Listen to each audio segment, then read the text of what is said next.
ایک غیر مسلم نے اسلام قبول کیا. اس سے پوچھا گیا اسلام کی کس قدر نے تجھے متاثر کیا؟ اس نے کہا صرف ایک واقعہ میری ہدایت کا سبب بن گیا. اس نے کہا کہ کیا واقعہ؟ کہا ایک دن مجلس حضور کی لگی تھی، لوگوں کا ہجوم تھا.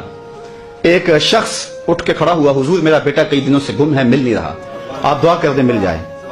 تو آقا کریم علیہ السلام قبل اس سے کے ہاتھ اٹھاتے ایک شخص جو باہر دروازے پہ کھڑا تھا اس نے کہا حضور ابھی میں آیا ہوں فلاں باغ سے گزر کے، میں نے بچوں کے ساتھ اس کے بیٹے کو کھیلتا دیکھا فلاں باغ میں. باپ نے سنا کہ میرا بیٹا فلاں باغ میں ہے تو ظاہر اس نے فوراً دوڑ لگا دی.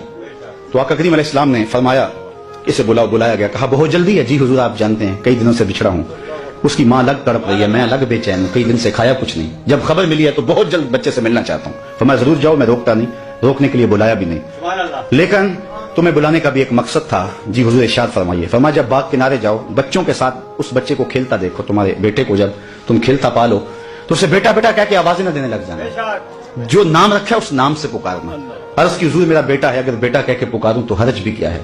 فرمایا تم کئی دنوں سے بچھڑے ہو، تمہارے لہجے میں بلا کا رس ہوگا اور تم نہیں جانتے، ہو سکتا ہے کھیلنے والوں میں کوئی یتیم بھی کھیل رہا ہو، اور جب تم اپنے بیٹے کو بیٹا کہہ کے پکارو گے اس کا کلیجہ تڑپ جائے گا، کاش آج میرا باپ ہوتا تو مجھے بھی بیٹا کہہ کے پکارا. تو کہا یہ شوق گھر جا کے پورا کر لینا، یہ شوق گھر جا کے پورا کر لینا، اس کے سامنے اپنے بیٹے کو بھی بیٹا کہہ کے نہیں پکارنا. یہ اسلام کا دیا ہوا دین ہے. غریب کے سامنے اپنی دولت کی نمائش نہیں کرنی، بیوہ کے سامنے اپنی بیوی سے پیار نہیں کرنا، بلکہ میرے حضور نے یہاں تک ارشاد فرمایا اپنے گوشت کی خوشبو سے غریب ہمسائے کو تکلیف نہیں دینی.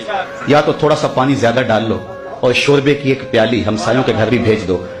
اگر ایسا نہیں کر سکتے تو پھر ایسے زاویے میں وہ کھانا پکاؤ کہ غریب کے بچوں تک اس کی خوشبو نہ پہنچے. بچے ہیں ضد کر بیٹھے اور انہوں نے اپنے غریب باپ سے تقاضا کر لیا تو بوڑھا باپ کیسے آرزو ان کی پوری کرے گا؟ وہ کیا کسی نے کہا تھا نا، اسی ڈر سے وہ بچوں کو دوپہر میں سلا دیتی ہے گلی میں پھر کھلونے بیچنے والا نہ آ جائے. تو کہا حضور کی نزاکت قلبیہ کا لحاظ رکھنا کہ یتیم کے سامنے اپنے بیٹے سے بھی پیار نہ کرنا، اس کو بیٹا کہہ کے نہ پکارنا. کہا یہ چیز میرے اسلام لانے کا سبب ہوا.